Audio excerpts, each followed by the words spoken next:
Hello दोस्तों। तो आज हम बात करने वाले हैं एक बहुत ही गंभीर मुद्दे पे। उस मुद्दे का नाम है बहुविवाह। हाल ही में असम के मुख्यमंत्री ने कहा है कि राज्य सरकार विधायी कार्रवाई के माध्यम से बहुविवाह की प्रथा पर प्रतिबंध लगाने के लिए एक विशेषज्ञों की समिति का गठन किया जाएगा। तो आइए अब हम बात करते हैं बहुविवाह होता क्या है। तो हम ऐसा देखते हैं कि बहुविवाह दो शब्दों से मिलकर बना हुआ है। पहला है बहु, बहु का मतलब होता है बहुत, और दूसरा शब्द है गामोस का अर्थ होता है विवाह। तो हम ये कह सकते हैं किसी भी व्यक्ति द्वारा एक या एक से अधिक वैवाहिक जीवन हो उसे हम बहुविवाह कहते हैं। बहुविवाह उन विवाहों से संबंधित है जिनमें किसी भी व्यक्ति का एक या एक से अधिक विवाह किए गए हो, उसे हम बहुविवाह के नाम से जानते हैं। भारत में परंपरागत तौर पे ही एक या एक से अधिक पत्नियों वाली शादियां मुख्यतः रूप से प्रचलन में थी। हिंदू विवाह अधिनियम 1955 के द्वारा इस प्रथा को गैर कानूनी घोषित कर दिया गया है। विशेष विवाह अधिनियम, इस अधिनियम में विशेष विवाह अधिनियम 1954, इस धारा में किसी भी व्यक्ति को अंतरधार्मिक शादी करने की मंजूरी देती है, लेकिन इस धारा में भी बहुविवाह को मनाही है, या आप यूं कहें तो नहीं कर सकते हैं। आइए अब हम बहुविवाह के प्रकार के बारे में जानते हैं कि कौन कौन से प्रकार होते हैं। तो पहला प्रकार है बहुपत्नीत्व। बहुपत्नीत्व का मतलब ऐसा है कि यह एक ऐसी वैवाहिक संरचना है जिसमें किसी भी पुरुष की बहुत सारी पत्नियां होती हैं। माना जाता है कि सिंधु घाटी सभ्यता में राजाओं और सम्राटों की बहुत सारी पत्नियां हुआ करती थी। अब दूसरा निकल के आता है बहुपतित्व। यह एक प्रकार का विवाह है जिसमें एक महिला के बहुत सारे पति हो सकते हैं, लेकिन यह एक बहुत ही दुर्लभ संयोग या घटना हो सकती है। मतलब आमतौर पे ऐसा बहुत कम देखा जाता है हमारे समाज या किसी भी दुनिया किसी भी कोने में। अब तीसरा निकल के आता है द्विविवाह।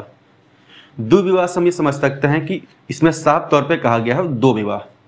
मतलब कोई भी व्यक्ति पहले से एक मान्यता प्राप्त वैवाहिक जीवन में हो और वो फिर से दोबारा शादी करे तो उसे हम द्विविवाह कहा जाता है। द्विविवाह भारत के साथ बहुत देशों में अपराध माना जाता है, या हम दूसरे शब्दों में ये कहें किसी भी व्यक्ति के साथ मान्य विवाह होते हुए भी वो दोबारा किसी अन्य व्यक्ति के साथ विवाह करने की क्रिया करे उसे हम द्विविवाह कहते हैं। राष्ट्रीय परिवार स्वास्थ्य संरक्षण 2019-20 के अनुसार बहुविवाह का प्रचलन ईसाइयों में 2.1%, मुसलमानों में 1.9%, हिंदुओं में 1.3% और अन्य धार्मिक समूहों में 1.6% था। और आंकड़ों में साफ तौर पर देखा जा सकता है कि बहुपत्नीत्व विवाहों का सबसे अधिक प्रसार पूर्वोत्तर राज्यों में था। आइए अब हम देखते हैं भारत में विवाह संबंधित धार्मिक कानून। तो सबसे पहले निकल के आती है हिंदू। तो हम देखते हैं अब हिंदू के बारे में कौन कौन से कानून हैं, कौन कौन से धाराएं हैं। वर्ष 1955 में लागू किए गए हिंदू विवाह अधिनियम ने यह स्पष्ट कर दिया कि हिंदू बहुविवाह को समाप्त कर दिया जाएगा और इसे अपराध बना दिया जाएगा। अधिनियम 1955 की धारा 11 में बहुविवाह को अमान्य घोषित कर दिया गया, अर्थात यह अधिनियम एकल विवाह की मान्यता प्रदान करता है। और हम ये भी देखते हैं कि भारतीय दंड संहिता 1860 की धारा 494 और 495 के तहत दंडित किया जाता है। भारतीय संविधान में बौद्ध, जैन, सिख को सभी को हिंदू माना जाता है और इनके पास अपने कानून नहीं होने के कारण इसलिए हिंदू विवाह अधिनियम के प्रावधान इन तीनों वर्गों पर लागू होते हैं। अब बात करते हैं पारसी के बाद। पारसी विवाह और तलाक अधिनियम 1936 ने पहले ही द्विविवाह को अमान्य घोषित कर दिया गया था।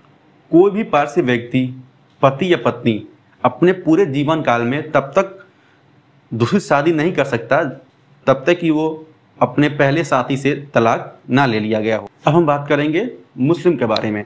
मुस्लिम पर्सनल लॉ 1937 के तहत अखिल भारतीय मुस्लिम पर्सनल लॉ के द्वारा बनाए गए सारे कानून मुसलमानों पर लागू होते हैं।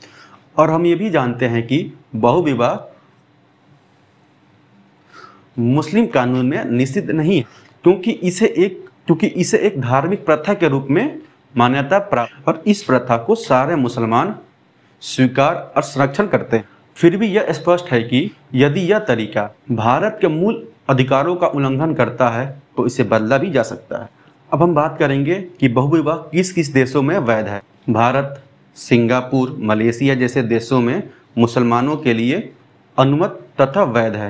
और बात करें वर्तमान में अल्जीरिया, कैमरून, मिस्र में बहुविवाह सभी के लिए मान्य प्राप्त हैं और आप चाहो तो कर सकते हो। और हम ये भी जानते हैं कि भारत में बहुविवाह लंबे समय से अस्तित्व में है और हम ये उम्मीद करते हैं कि आने वाले कुछ समय में बहुविवाह पूर्ण रूप से खत्म हो जाए, क्योंकि ये ना किसी के धार्मिक, किसी के सांस्कृतिक, किसी से लेन देन नहीं है। हमें जागरूक होना है और इस कुप्रथा को हमें धीरे धीरे छोड़ दें।